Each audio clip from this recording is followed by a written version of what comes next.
Assalamualaikum. Salam sejarah bangsa kita. Kali ini kami membawakan satu lagi kisah menarik dalam membongkar kisah sejarah. Dan kisah untuk kali ini ialah perjalanan British dalam penjajahan di Borneo. Seperti apakah kisah ini?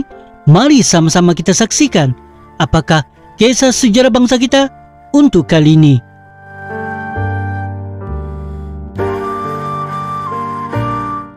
Dalam pertengahan kurun Masehi yang ke-19, walaupun kerajaan British mengambil berat melindungi perniagaannya di sebelah timur, tetapi mereka belum tertarik hati untuk memiliki jajahan takluk di Borneo. Kerajaan British mula curiga. Pada tahun 1865, Amerika Syarikat telah membuat perjanjian dengan Sultan Brunei. Sultan Abdul Mumin lalu meletakkan seseorang konsulnya di Brunei. Konsul itu bernama Charles Lee Moses. Menurut perjanjian Sultan Abdul Mumin, kerajaan Amerika Syarikat telah dapat memajak 3 buah daerah di bahagian utara negeri Sabah yang di bawah takluk Sultan Brunei. Dan Baginda menerima wang tiap-tiap tahun dari kerajaan Amerika Syarikat sebanyak 9.000 pound. Daerah-daerah dipajakkan itu kemudiannya diserahkan oleh Amerika Syarikat kepada sebuah syarikat Amerika Syarikat di Hong Kong bernama The American Trading Company of Borneo. Dalam bulan November tahun 1865, itu juga Joseph W. Torrey, pengarah syarikat The American Trading Company of Borneo di Hong Kong, telah diperkenankan oleh Sultan Abdul Mumin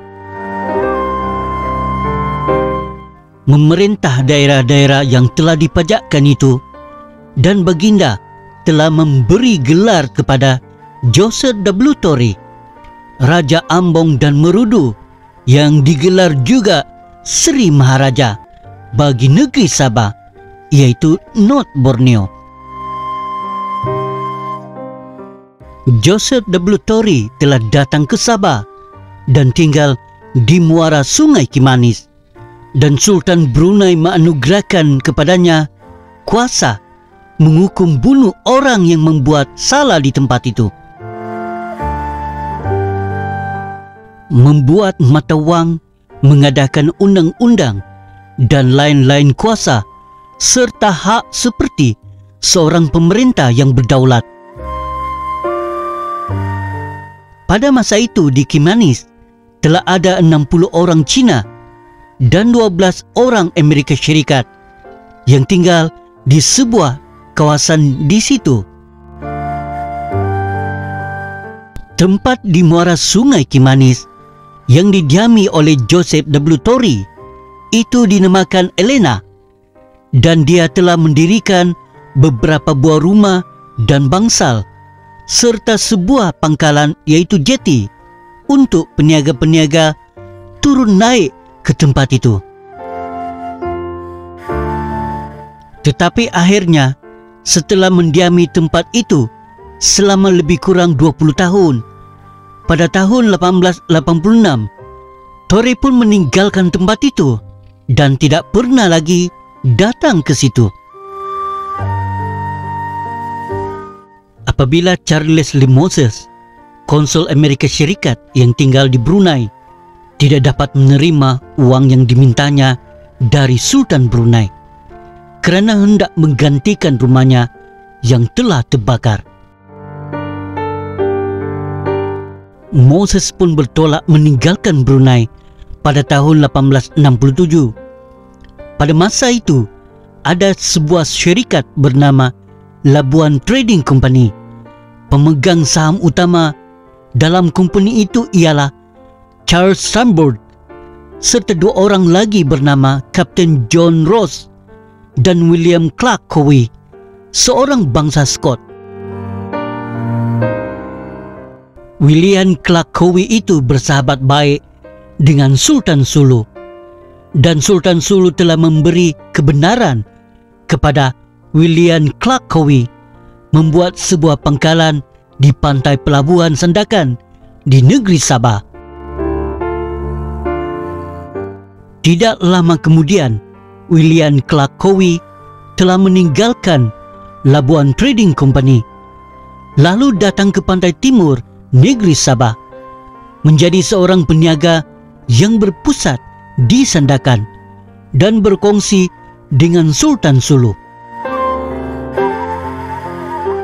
Pada masa itu juga seorang konsul kerajaan Austria di Hong Kong bernama Baron von Overbeck telah tertarik hati hendak membeli daerah-daerah yang dipajak oleh Joseph W. Torrey di Sabah itu. Sementara itu, dalam tahun 1872, William Clark Cowie yang tinggal di pantai pelabuhan Sandakan telah dapat memajak daerah Sandakan dari Sultan Sulu. Pada tahun 1874, Baron von Overbeck dari Hong Kong telah pergi ke England. Di London, ia telah berkongsi dengan Count Mengelas, seorang diplomat Austria di kedutaan Austria di Britain, dan dengan seorang Inggris bernama Mitford, yaitu kemudiannya bergelar Lord Redsel. Setahun kemudian, Baron von Overbeck telah membeli sebuah hak pajakan Joseph W. Torrey yang diperolehnya dari Sultan Brunei itu. Kemudian Baron von Overbeck bersama-sama dengan Joseph W. Torrey telah pergi ke Brunei menghadap Sultan Brunei, menentukan persetujuan baginda mengenai hak-hak yang telah dibelinya dari Torrey. Setelah kerjanya selesai di Brunei, Baron von Overbeck pergi ke London lalu berjumpa dengan seorang yang bernama Alfred Dent, yaitu ketua sebuah firma bernama Dent Brothers, kerana Overbeck hendak mendapatkan wang dari Alfred Dent. Alfred Dent telah bersetuju memberi wang penduluhan kepada Baron von Overbeck sebanyak 10,000 pound, lalu menyuruh Overbeck menjalankan rancangannya ke Borneo. Dari London, Baron von Overbeck pergi ke Singapura bersama-sama 3 orang pegawainya bernama William Pryor, William Prettyman, dan H.L. Leicester. Di Singapura, Baron von Overbeck telah menyewa sebuah kapal kecil bernama American, dan dengan kapal itu ia bersama-sama dengan Joseph W. Torrey berlayar menuju ke Labuan. Baron von Overbeck dan Joseph W. Torrey telah sampai ke Labuan pada 16 Desember 1877. Mereka telah berjumpa William Hood Treacher, Gubernur Pulau Labuan, dan juga Konsul Agung British bagi Borneo. Lalu berunding dengan gubernur itu. Tujuan mereka hendak pergi berjumpa Sultan Brunei untuk menubuhkan sebuah company yang akan mengeluarkan hasil-hasil di dalam negeri Sabah. Banyaklah perkara yang telah dicakapkan oleh William Hood Treacher kepada Baron von Overbeck berkenaan dengan tujuan ia hendak berjumpa Sultan Brunei dan hendak menubuhkan sebuah company itu. Antara lain, Treacher menyatakan company yang akan ditubuhkan itu hendaklah bercorak company British dan daerah-daerah yang akan dipunyai oleh company itu di negeri Sabah tidak boleh diberikan kepada bangsa lain, melainkan dengan persetujuan kerajaan British. Baron von Overbeck telah sampai ke Brunei pada 29 Disember 1877. Sultan Abdul Mumin, Sultan Brunei, telah membuat surat perjanjian dengan Baron von Overbeck dan Alfred Dent yang masih di Hong Kong. Sultan Abdul Mumin telah memperkenankan Sir Alfred Dent dan Baron von Overbeck berkuasa penuh di sebahagian daripada wilayah Borneo Utara, yaitu Sabah. Sultan Abdul Mumin telah melantik Baron von Overbeck menjadi Maharaja Negeri Sabah dan baginda telah menganugerahkan wilayah dari Teluk Gaya di sebelah barat sampai ke Sungai Sibuko di sebelah timur. Pangeran Temenggung Brunei telah menganugerahkan wilayah lembah Sungai Kimanis dari Sungai Benom kepada Baron von Overbeck dan Alfred Dent dengan segala hak kedaulatannya, iaitu wilayah yang luasnya kira-kira 28,000 batu persegi, termasuk sepanjang 900 batu pantai Borneo Utara, yaitu Sabah, dan mereka membayar kepada Sultan Brunei sebanyak 15,000, yaitu Sultan 12,000 dan Temenggung 3,000 setiap tahun. Sultan Brunei telah menggelar Baron von Overbeck Maharaja Sabah dan Raja Gaya dan Sandakan.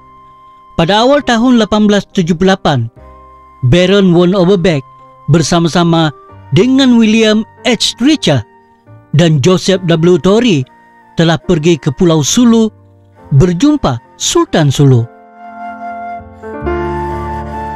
Sultan Sulu telah membuat surat perjanjian menyerahkan kepada Baron von Overbeck semua wilayah yang dipunyai olehnya di Sabah, yaitu daerah dari Sungai Sibuko sampai ke Sungai Pandasan, dan Sultan Sulu menerima wang tiap-tiap tahun sebanyak 5,000. Overbeck telah digelar oleh Sultan Sulu, Datuk Bendahara dan Raja Sandakan di bawah pemerintahan Sultan Sulu. Perjanjian itu dibuat pada 22 Januari 1878 setelah dibuat surat perjanjian dengan Sultan Sulu. Baron von Overbeck Maharaja Sabah pun pergi ke Sandakan. Sampai di Sandakan, Baron von Overbeck Maharaja Sabah telah melantik rakannya, yaitu William Preya, menjadi residen yang pertama di Sandakan. Selepas itu Baron von Overbeck pun bertolak ke Singapura.